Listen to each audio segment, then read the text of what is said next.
Assalamu alaikum and welcome to Quranic Connection TV. I'm your host Abdul Shahid. I just want to tell you today about a lesson I've just taught for the Quranic Connection students. Now, the whole focus of this lesson has been to help create the lives that we want, or to help undo those things in our lives that are in our lives every day that we're unhappy about, because more than often they are dependent on one of two things. In fact, Allah subhanahu wa ta'ala, when He talks about success, Allah subhanahu wa ta'ala talks about Jannah, Allah always refers to alladhina amanu wa amilu salihat, those who believe, they have this belief set, right, and they do the work. Wa amilu means literally to do the work. But what work is Allah talking about? As-salihat, the righteous deeds, those deeds or those actions that Allah subhanahu wa ta'ala is pleased with. Now, based on these verses, like Allah subhanahu wa ta'ala always talks about this throughout the Quran. Now, based on this, like, we learn that the two key components of success in our lives, or to create the lives that we want, to create the results that we want, are belief and action, right? Belief and action. Now, the lesson that I've just taught is all about habits, because habits are all about belief and action. If your belief is incorrect, your actions are going to be incorrect, and as a result of that, you don't get the results that you're after. You don't create those regular actions. You see, what is a habit? Let's figure out what exactly is a habit. A habit is an action that you do repeatedly. Right? An example of this is when you wake up in the morning, you brush your teeth. Right? An example of this is when you get ready to leave the house, you put your shoes on. It's habitual. You don't have to think about, have I got my shoes on? It's automatic. Like, that's what it's all about. It's about taking those actions from a point of having to think about it to a point where it's automatic, and now you just do it without even thinking. And like when you get to your front door, like, what do? You reach for the keys, because it's habitual that you need the key to get into the door and or into the house. So it's these habits that we want to create. Now, just like putting your shoes on, just like opening the door, just like brushing your teeth, like, these are habits that have been built up over a period of time. Now, that is a key component. A period of time, because you need time to build habits. You need time to turn actions into, or regular actions into, automated actions. And if you think about this, like, just like you've got the key to open the door, you also have probably in your life already right now, like, things that you are not particularly happy about. Like, you're not happy about, like, the result, maybe your health, maybe you don't feel healthy, you don't feel energetic. Maybe that's down to the fact that you don't have a good health habit. A good health habit, for example, could be someone that wakes up every morning and after Fajr, they take a 20-minute walk. That 20-minute walk is a brisk walk. That is a health habit. That's something that's insignificant, it's small, but it's something that you can do on a regular basis. Or maybe you just jump on the ground and bust out like 30 press-ups. And doing that like every single day for the duration of a year, like, you will really transform your strength level by the time you get to the end of the year. And this is what a habit's all about. It's about repeated actions. Now, I want to show you this. Now, what does a habit consist of? A habit, or an Islamic daily routine, look, like, call it what you like. Call it a routine, call it a habit, call it repeated actions. Like, these are things that we do over and over again. And we do it over and over again. We don't think about it, or we don't have to think about, like, doing it every single time. And it's not an effort to do it. In the beginning, it's always an effort. In the beginning, when you're trying to build that habit, it's always an effort. Like, one of the most important of the components is the first component, right? That's one of the most important important components. It's the trigger. Now, you've got 4 components of building a successful habit, or even 4 components of building a bad habit. Because, like, whether it's a good habit or a bad habit, like, it's gone through these 4 components, right? Now, if it doesn't have one of these components, the likelihood is it doesn't exist in your life. The habit's not there, right? So the triggers, these are things that are there in your environment, or maybe it's people that you know, or your phone, maybe it gives you a message. Like, there are triggers in your environment that trigger the thoughts about this action. This is very important, because if you want to, for example, you want to break a bad habit, you want to give up smoking, or you want to give up a bad habit that you have to look at, like, what are the components? Like, for example, with smoking, the components is or the triggers are maybe other people smoking, like you're around other smokers, or maybe it's the smell of cigarette, or maybe seeing the cigarette boxes when you go into the stores. Like, you see it and automatically the trigger has been set off. And once the trigger's set off, then you get the craving or the desire, right? The craving or the desire, it is the thing that motivates you to taking the next step. You see, the craving and the desire is like you have a desire to do this action. If you see the trigger or you smell the trigger, or you hear the trigger, and then you have the desire, you're thinking about it now, you're now motivated to do this, right? Then you will take the response. The response, if you don't take the response, then you can pretty much break that habit. If you can stop yourself from taking the response, you can stop yourself from actually taking out a cigarette and having it, then you will break the habit. But you have to do it again and again and again. Because remember, a habit is what? It is an action that you take repeatedly. It's not a thought, it's an action that you take repeatedly, right? So you take that response, and once you take the response, you're now getting the reward. Now, even smokers, like, they're looking for a reward. Like, if you ask a smoker why they're smoking, like, it relieves stress, or different reasons that they may give you, but it's habitual. They enjoy it. Why do they enjoy it? Like, it's the deep breathing process that they go through when they're smoking a cigarette. That's a bad habit. What about a good habit? A good habit that you're trying to build, like, it is exactly the same way. Like, you need to have triggers in your environment. You need to have a reminder about that good habit. Like, you want to make the habit of remembering Allah. So you need to have triggers in your environment, things that will remind you to do that. And then as soon as you're reminded about that good habit, then you need to have a desire to do this thing.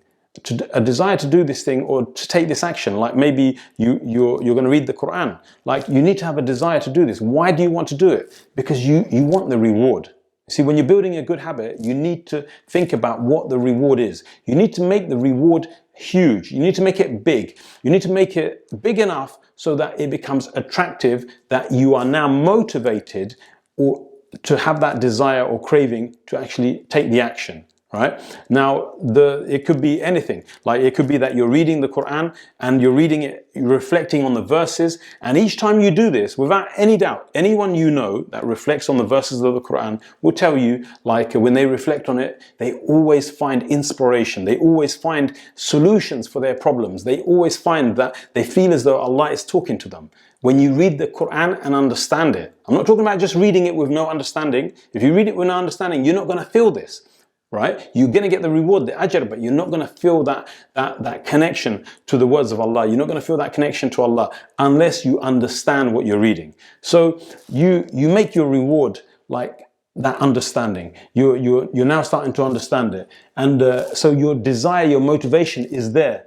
And so you've been reminded about it. You've got a desire, a motivation, and then you take the action. You pick up the Quran, or if you're studying the Arabic language, you pick up your books, you pick up your study guide, and you start following it through. You start picking up the Quran, you start to understand it. The reward will come. It's inevitable. It's inevitable that the reward will come. But the thing is, like, unless there's a reminder and a desire, you need to always focus in on the reward, so that desire is strong and it becomes attractive.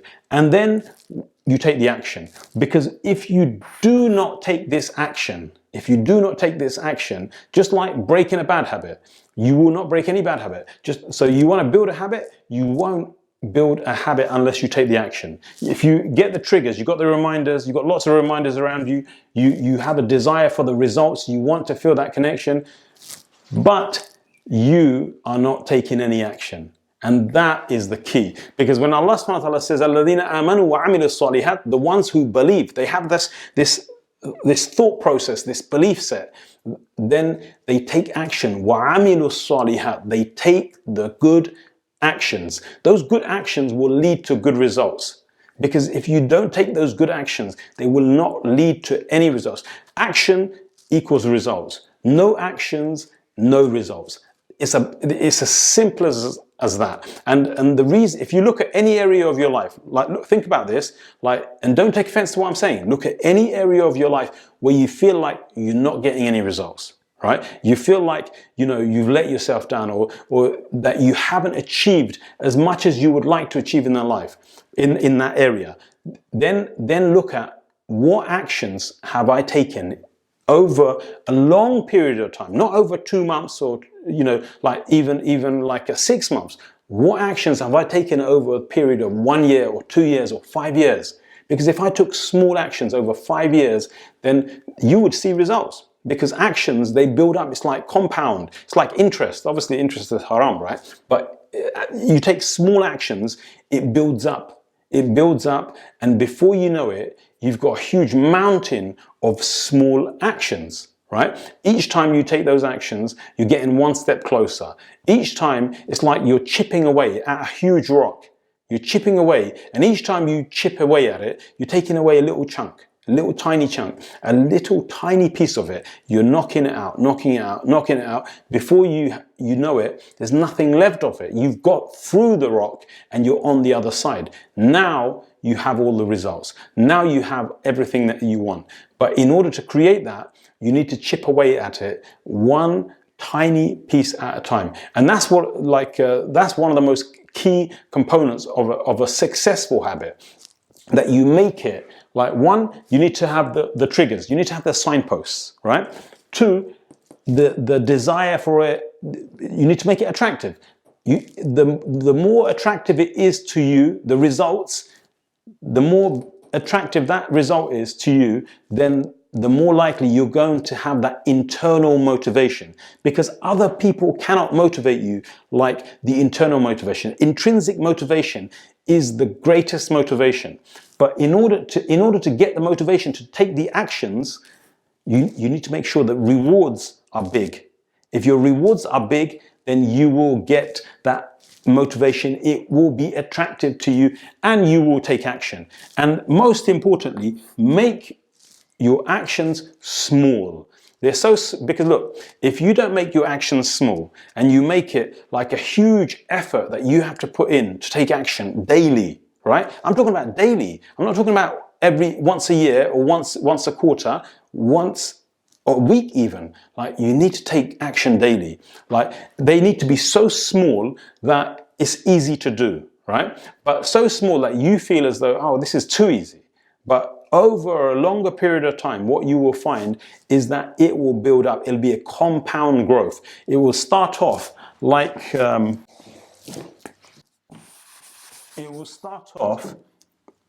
this, and then you build your mountain. Look, in that first part of it, that first portion, you're building away slowly, slowly, slowly, and then before long, those tiny actions that you've been taking, they will just start mounting up, mounting up, mounting up until you've got a huge mountain. And that's when you get the results. Like, it doesn't come quick, and you shouldn't expect it to come quick. There is no overnight success. Most people who have achieved any success in any area of their life, whether it be financial, whether it be spiritual, whether it be relationships, whether it be anything in their life, like, if they have succeeded in that, they have worked away at it over a longer period of time, and they've taken consistent small actions that they could keep up. Because if you make your actions too big, you won't be able to keep up. You won't be able to do it daily, and you won't be able to do it consistent enough to get the results that you want. But if you do this, Just like building a habit, you can break a habit just the same. You want to break a habit, like take away your triggers, right? The things that remind you about these bad things. Like let's look at a real problem that many of us face, a very real problem, like depression, anxiety. These are things that many of us face, and we all go through this, right? Like every human being feels it. A lot of people, they don't even know that they're suffering from anxiety, but they suffer from it, right? Because they don't know what it is. Right? But they have this horrible feeling in the pit of their stomach, and they're getting all these the public fear of public speaking. Look, I'll tell you honestly, like I don't like getting up in front of lots and lots of people and doing this. But the thing is, like, you have to get over your fears, and you have to change these things. How do you change it? You have to work away at it, like one tiny step at a time. So get rid of any one of these and you've got rid of your problem. Like this habit of sadness, depression. Like, I'm not talking about clinical depression, right? Where it's a chemical imbalance. I'm talking about the vast majority of people who have like sadness and deep sadness, which we call depression, based on recurring negative thoughts. Because think about this. It's recurring. It is a thought that you keep playing over and over again in your mind. Like it's a video, you keep rewinding it, playing it again, rewinding it, playing it again. And these thoughts, you keep going over them again and again and again. And so what is it? It's a habit. It may not be a physical, tangible action, but it's the action of the mind. It's an action of the heart. Like you replay these thoughts over and over again. And because you play them over and over again, you have a habit of playing negative or replaying negative thoughts in your mind. So what is it that you're seeking? Like everyone is different. Like I want to give you one way of breaking this. Like how do you break a negative habit of negative thoughts? How do you break it? Like take away the triggers, the things that remind you about this negative thought. Like take it away. Like if you take away or replace the triggers with positive triggers, right? Now you've got a trigger that reminds you of a negative thought. Now change that trigger. Every time you are reminded about a negative thought, like on purpose, you must do this on purpose. In the beginning, you do this on purpose and you keep doing it, is that you purposely think about something positive. Immediately, purposely think about something positive. Like think about something that you can be grateful to Allah and say Alhamdulillah, and keep doing it. When you have recurring negative thoughts, replace those recurring negative thoughts with recurring positive thoughts. Now, in the beginning, you have to do that on purpose. Like you have to actually exert effort to make sure you do that. Maybe an easy way to do that is take a piece of paper, and before these things happen, like sit down and write down 30 different things that you are happy about, and those things that you can thank Allah for. Like we're talking about your limbs, we're talking about your family, we're talking about the things you have in your life, the experiences, the good experiences you've had. Write them all down. And when those negative thoughts happen, like turn to your paper, turn to your phone, wherever you have it listed, and read them. That's a trigger, that's a cue. When you read it, you've set off the trigger. When you've read it and you read it aloud, read it loud to yourself as if you're talking so you can hear yourself. And when you read those positive things, like say Alhamdulillah, that's taking action. That's taking action. That's taking, you're now reading the positive and you take action.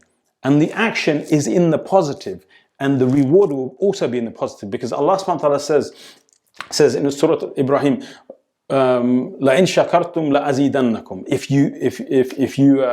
If you thank me, I will increase you in goodness. Allah subhanahu wa ta'ala will give you an abundance of goodness, but the greatest goodness that will come to you is the fulfillment, the happiness. It will break that negative cycle of thoughts. Like just like you have it's a negative habit. That's what it is. It's a negative habit. You can break that negative habit simply by replacing it with positive triggers. Yeah, have your list of things that you can be happy about. It will give you these are things that you desire, right? You're going to be happy about them. You desire for more of these things. You desire for the reward. What's the reward that you're looking for here? You want to be happy. You don't want to be negative. You don't want to be unhappy. You want to be happy. And so you take the actions. The actions are what? Reading those things out aloud. I'm just giving you an example. Now, it's very simplistic, but try it. And like I've had many of my students try this, and it works. Like I myself do this, and it works. When I have a negative cycle of thoughts, I break the pattern, I break the habit. And look, Allah subhanahu wa ta'ala told us in Surah An-Nas, like, seek refuge in Allah from shaitan. Why from shaitan? Like, because he alladhi yuwaswisu fi sudurin nas. He whispers recurringly, repeatedly in the chests of mankind. And when he repeatedly whispers all these negative thoughts, like, what does that do? It creates a sense of melancholy, a sense of unhappiness, sadness, and it makes us despair. And so you can break this, like seek refuge in Allah, like replace it with a positive habit, and inshallah ta'ala, you will get the results that you want. So look, this is how you can build a habit. This is how you can break a habit. Like, they both work. If you want to take a deep dive on the actual habit lesson that I've actually taught on this, like, it's an hour-long lesson, and inshallah ta'ala, you're going to learn like in much detail about this subject. Like, go ahead, check out QuraniConnection.tv. There is a free 2-week period you can get access to the program. There's hours and hours of different lessons, but these are some of the lessons. Like, the habit is one of them, and we're going to be talking about many more just like this in the coming sessions. Jazakumullah khair. I'll leave you with that. Assalamu alaikum.